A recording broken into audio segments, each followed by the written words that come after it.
আসসালামু আলাইকুম বন্ধুরা, আশা করি আপনারা ভালোই আছেন। গত পর্বে আমরা দেখেছিলাম প্রাণীর শ্রেণীবিন্যাসের কিছু ভিত্তি। আজ আমরা সম্পূর্ণ নতুন একটা টপিক নিয়ে আলোচনা করব। নিচের শ্রেণীবিন্যাসের প্রধান কয়েকটি ভিত্তি সম্পর্কে আলোচনা করা হয়। এখন আমরা শ্রেণীবিন্যাসের কিছু ভিত্তি নিয়ে টপিক নিয়ে আলোচনা করব। দেহের আকার দুই প্রকার।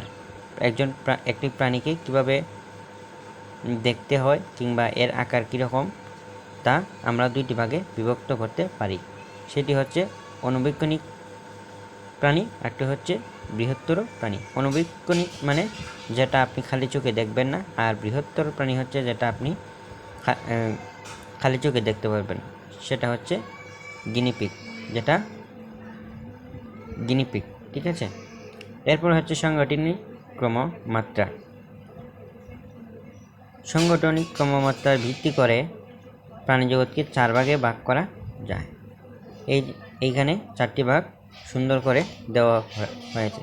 এখানে আপনারা এমসিকিউর জন্য পড়ে নিতে পারেন। এরপর আমি আপনাদেরকে একটু বিশেষ করে দেখাচ্ছি।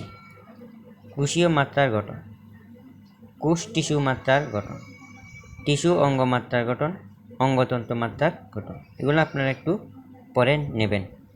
এখানে এমসিকিউর জন্য এই টপিকটা অনেক গুরুত্বপূর্ণ, আপনারা পড়ে নেবেন আশা করি। এরপরে হচ্ছে জীবন পদ্ধতি। জীবন পদ্ধতি কয়েকটি প্রকারকে ভাগ করা হয়েছে। এর মধ্যে হলো মুক্তজীবী প্রাণী, যারা মুক্ত অবস্থায় থাকতে চায়, যেমন কবুতর। পরজীবী প্রাণী, যারা অন্য প্রাণীর দেহে আশ্রয়দাতা হিসাবে খাদ্য শোষণ করে বেঁচে থাকে, যেমন যকৃত কৃমি, তারপর নালা কৃমি, অনেকগুলা কৃমি, এগুলার ধরন। এরপরের টপিকে আসি আমরা, মৃতজীবী প্রাণী। দুইটি ভিন্ন ভিন্ন প্রাণী পারস্পরিক সহযোগিতা ও সহচার্যের ফলে উভয়ই উপকৃত হলে এদেরকে মৃতজীবী প্রাণী বলে। অর্থাৎ দুইটি প্রাণীর উপর প্রত্যক্ষ অথবা পরোক্ষভাবে যে নির্ভরশীলতা বজায় রাখে, সেটা হচ্ছে মৃতজীবী প্রাণী। সহভোজী প্রাণী, দুইটি প্রাণী ভিন্ন দুটি প্রজাতির প্রাণী, অর্থাৎ এখানে আসছে এখানে পড়েছিলাম দুটি ভিন্ন প্রজাতির প্রাণী পারস্পরিক সহযোগিতা। এখানেও দুটি ভিন্ন প্রজাতির প্রাণী সেম জিনিস বসবাস করে এবং কেউ কারো থেকে উপকৃত না হলেও ক্ষতিগ্রস্ত হয় না। অর্থাৎ কেউ কারোর দরকার নেই কিংবা কেউ কারো উপকার করারও দরকার নেই, তখন এই দুটিকে সহভোজী প্রাণী বলে।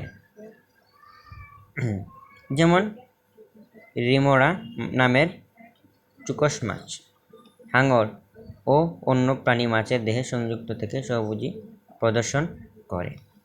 এরপরে আসি আমরা ক্লিভেজ ও ভ্রূণীয় বিকাশ।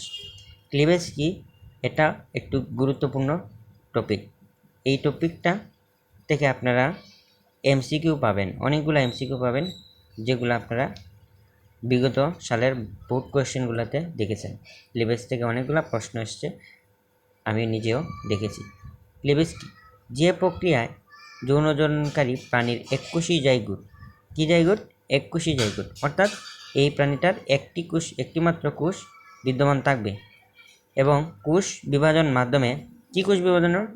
মাইটোসিস। কি কোষ বিভাজন? মাইটোসিস। কোষ বিভাজনের মাধ্যমে বিভক্ত হয়ে বহুকোষী ভ্রূণ সৃষ্টি করে, অর্থাৎ অনেকগুলা কোষের ভ্রূণ সৃষ্টি করে, ঠিক আছে। তাকে ক্লিভেজ বলা হয়। তাকে কি বলা হয়? ক্লিভেজ বলা হয়। ক্লিভেজের ফলে সৃষ্ট কোষগুলো ব্লাস্টোমিয়ার নামে পরিচিত, ঠিক আছে। ব্লাস্টোমিয়ার সৃষ্ট প্রথম বহুকোষী নিরেট ভ্রূণীয় দশায় মরুলা, এদের কি বলা হয়? মরুলা বলা হয়। এটি ক্রমশ পাপা ব্লাস্টুলা পরিণত হয়ে ক্লিভেজের সমাপ্তি ঘটে, ঠিক আছে। এরপরে আসি আমরা ভ্রূণীয় কোষের ভবিষ্যৎ পরিস্ফুটনের ভিত্তিতে। ক্লিভেজ দুই ধরনের। কিসের উপর ভিত্তিতে? পরিস্ফুটনের উপর। এই জায়গাটা দেখো আমি মার্ক করে রেখেছি, এটা আপনারা এমসিকিউর জন্য পড়ে নেবেন। এরপরে আসি দুই ধরনের, অনির্ধারিত বা অনির্দিষ্ট ক্লিভেজ। এটা হচ্ছে বিকাশমান